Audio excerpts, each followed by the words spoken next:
What's up guys, Lightning Eagle 14 here, soaring back into everyday life with another video.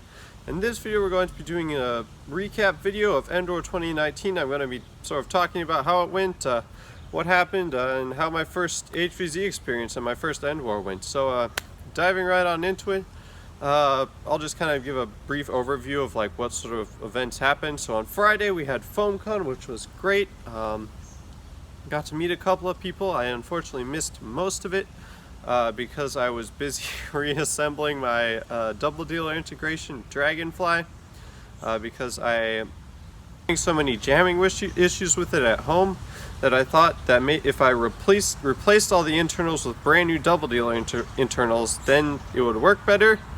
And so Buff Daddy kindly agreed to sell me his pair of double dealers for pretty darn cheap, which was nice.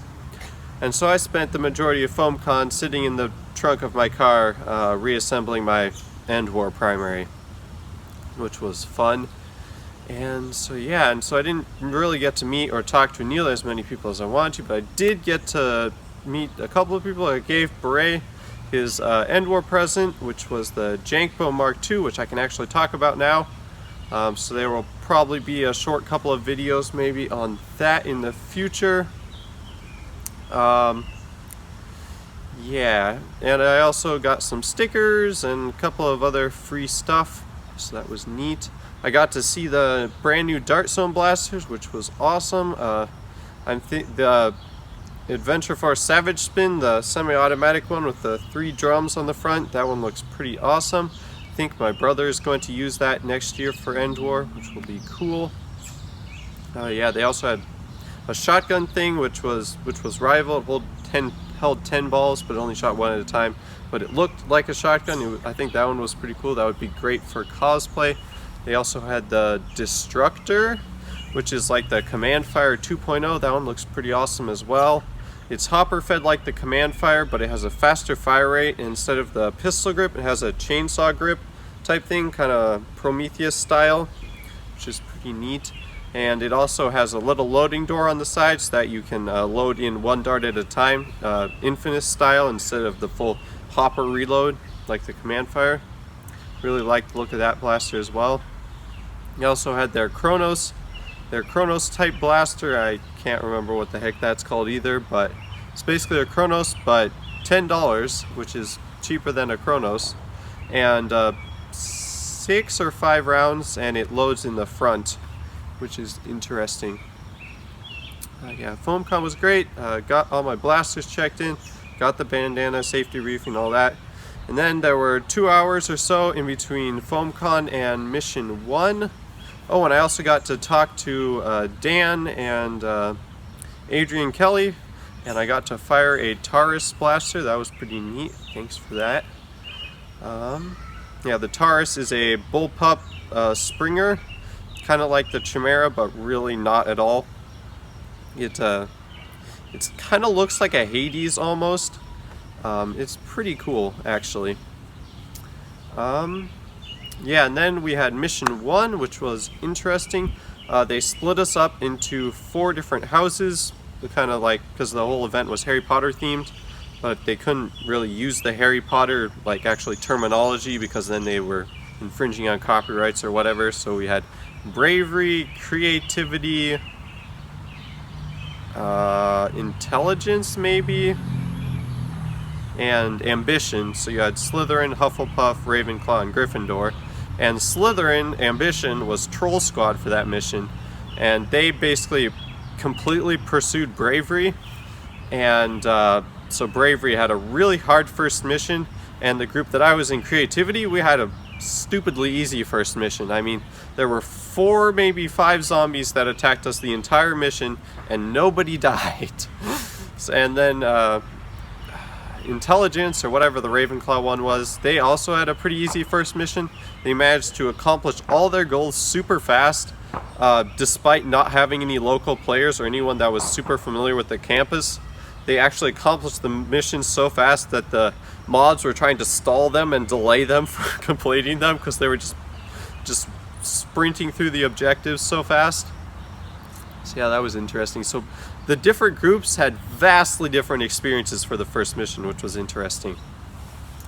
But yeah, mission 1 was pretty boring for our group. It was like an hour and a half of our group wandering around trying to understand riddles and being confused about what the objective was. Yeah, and with like 4 or 5 zombies actually only attacking the group. So yeah, that was kind of boring. But it was still pretty fun. I was using Dragonfly, my Endwar primary for that, and I had so many jamming issues. I was so sure that swapping out the internals would fix all my issues, but it just didn't fix them at all. Luckily, it didn't get me tagged at all because we didn't really fight anyone, so I mean, it was all good. But yeah, and it was also stupidly heavy. Definitely should have had a sling or something. I mean, it was just, the loadout was just way too heavy for what I liked, and it was stupidly hot as well. But it was fun. That was the group that Captain Xavier and his crew and people were in, and I was kind of running around with them a little bit, and so that was fun to watch them in action. So yeah, that was Friday. That was the mission 1. Then we had mission 2 on Friday night, which was the night mission 2 hours later. They had 2-hour breaks in between missions, which sounds like a lot, but it was good actually. It was really good that they had those breaks in there, because I felt like people really needed those breaks. At least I did, to hydrate and rest from, and kind of go into the hotel air conditioning and take a break from the heat. Yeah, it sounds stupidly long for a break, but it was good. Yeah, we had mission 2, and for that mission I was just done with Dragonfly. I switched to using my lightly upgraded Retaliator with a couple 18 mags and the Chrono Barrel, and I ran around with TK and Snack Squad for that mission. That was pretty interesting. The objective for that mission was to find 12 glowing boxes and 12 clear plastic totes that had, I think, like glow sticks in them or something, and then bring them back to the briefing room. And so yeah, so with Snack Squad, we basically combed the entire campus looking for boxes. Within like 5 minutes of the mission starting, we had a plan, and we knew where we were going, which was a completely different experience from mission 1, because people were way more organized. Yeah, and so I ran around with TK, and so we were running around in these dark corners of the campus, and I was sure I was going to get ambushed. And yeah, we were just running around checking corners, and for a while we split off to go check a remote area of the campus from the main group. So it was just us and like a small squad. We were just basically running from place to place and trying to be really quiet and not get spotted by zombies. Yeah, and so then near the end we were continually capturing boxes, and we had almost all the boxes. And then it was almost right near the end of mission 2, where we were heading back towards the main briefing room and just checking out a few last areas. We were checking around a corner, and then it was just me, TK, and a couple of other people, and we finally basically saw the first zombies for the night, at least most of the first zombies. And I was coming up towards a staircase, and then I saw like 5 zombies like coming at me, and there was a boomer coming from this side and zombies over there, and I just panicked. I got that kind of deer in the headlights look where I didn't know what to do. I just kind of stood there frozen, trying to figure out what to do. And then Brian, Buff Daddy Nerf, he was a boomer for that mission, and he swiped me, and I had totally forgotten that the boomers can tag people as well. So I just got kind of oofed there.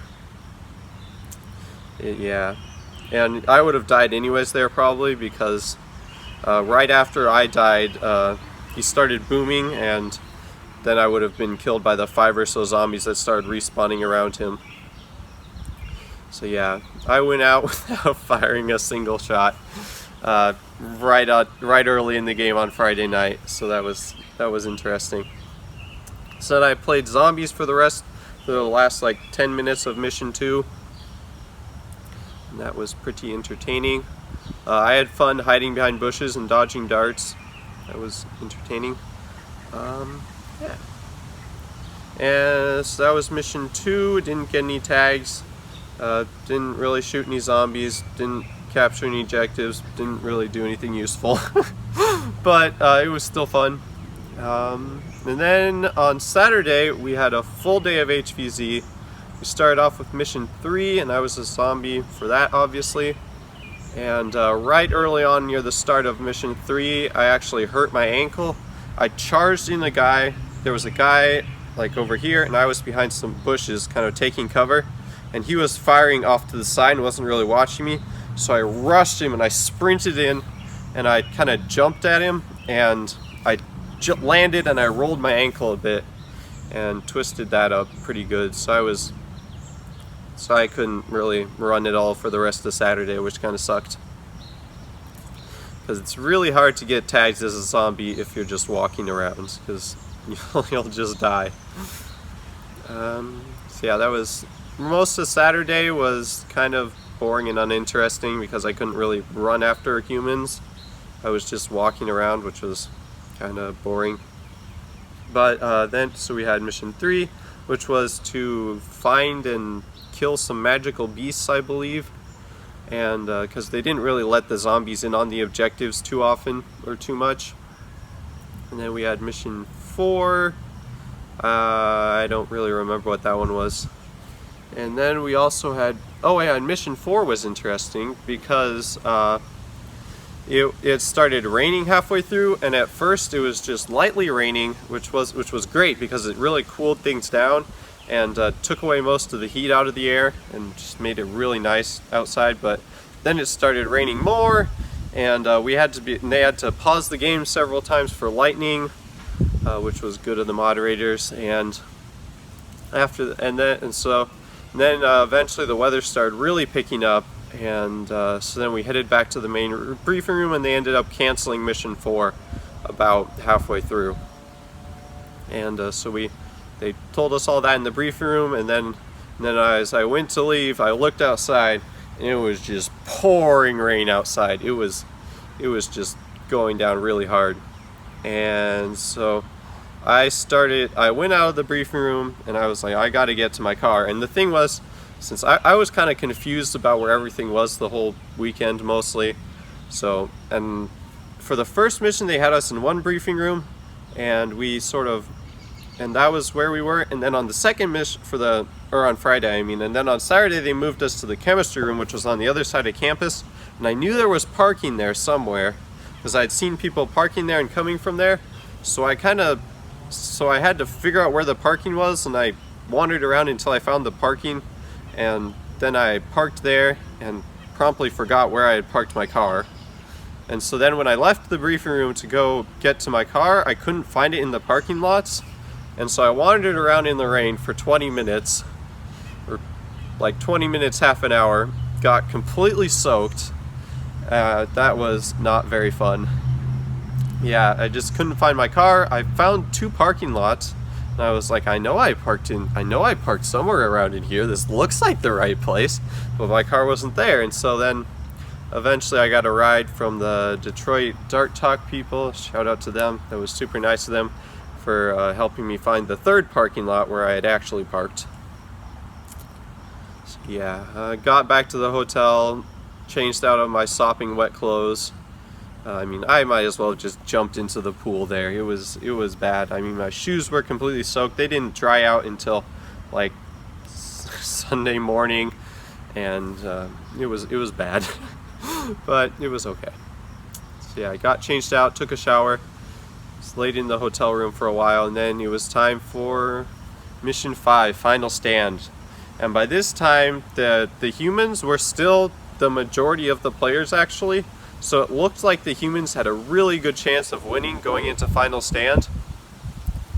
And there were way less zombies than humans, but the mods did buff the zombies some.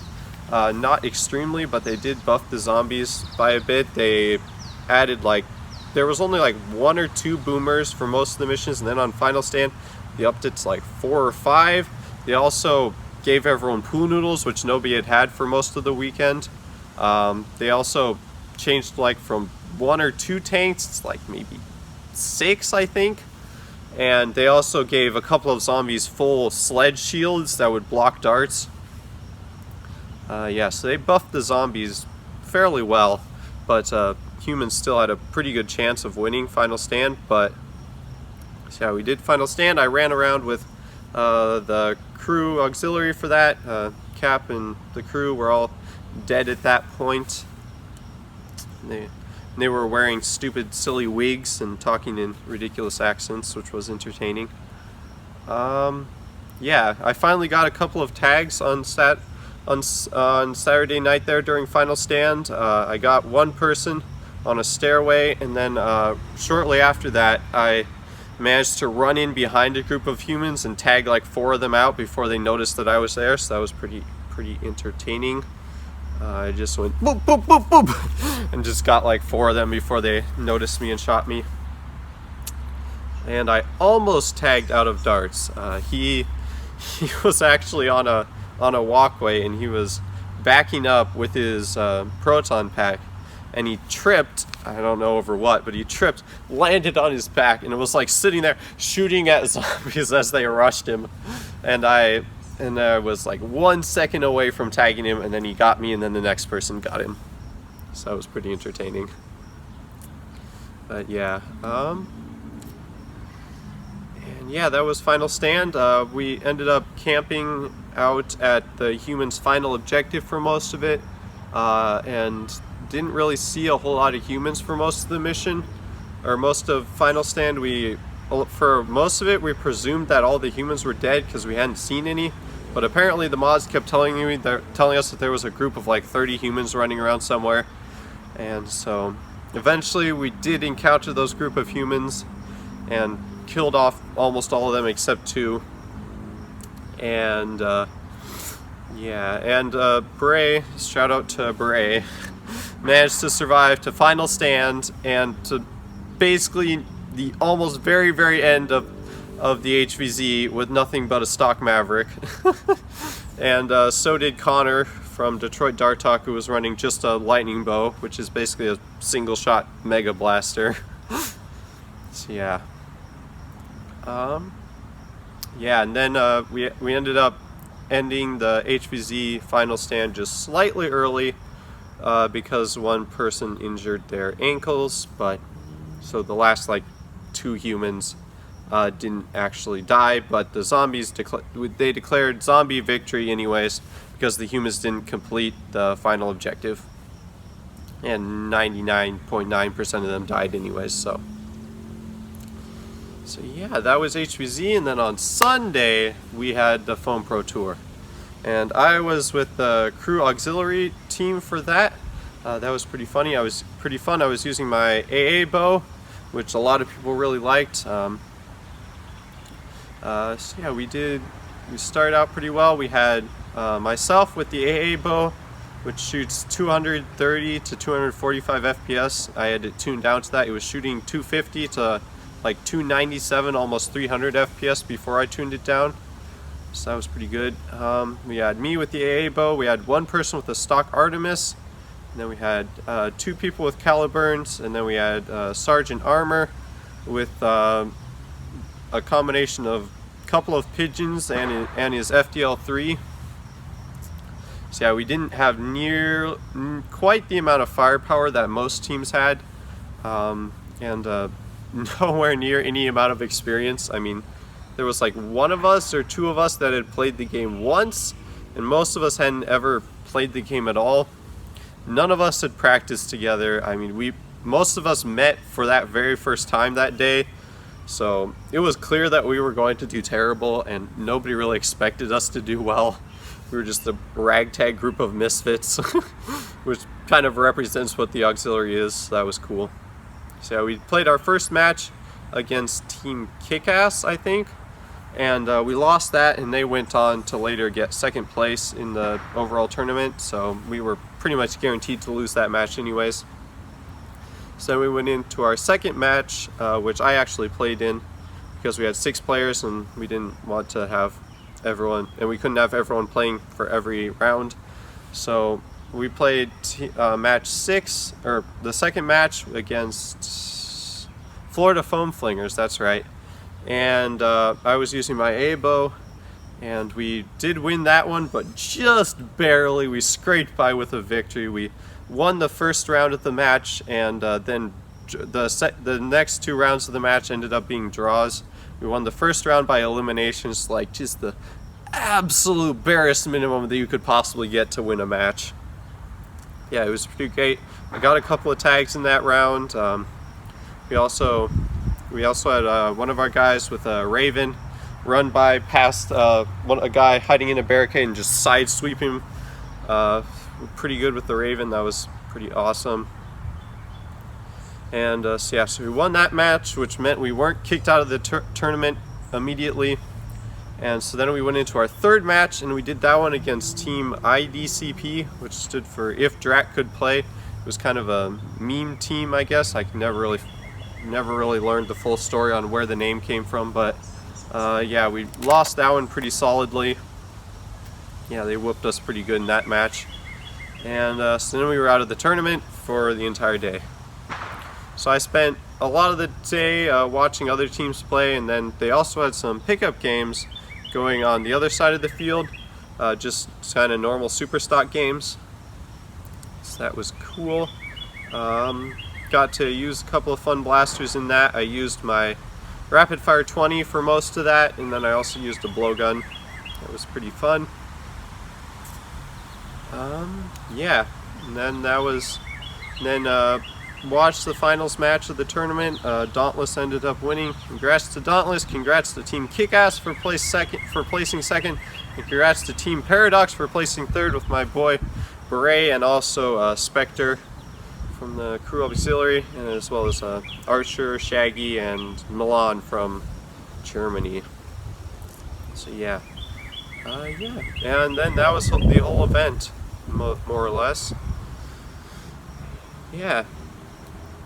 And then, so overall, I got to meet a whole ton of awesome people. Got to meet a whole bunch of people that I've never met before that I've really wanted to meet. Got to meet Beret, Blaster Show, all the FoamCon vendors, a bunch of other cool people. Everyone was super nice, and a lot of people really liked my the double dealer integration, which was cool. Yeah. Also Armor gave me a couple Chronos parts, as well as some Strife flywheels. That was pretty awesome. Those will grow great in my Strife mod that I plan on doing soon, so thank you very much for that. Overall, weekend was total blast. Definitely would recommend to anyone who wants to go to an Endwar or is kind of on the fence about it. I mean, even though I did pretty terribly at the HVZ and not so great at the Foam Pro Tour by most accounts. I mean, I tagged like maybe 2 zombies and got like 4 tags as a zombie, so I mean, yeah. Next year I'm gonna come back even stronger. I've got a couple of crazy builds planned. We'll see which one I end up using. I want to make a Hailfire rifle, which is basically just a Hailfire with a stock.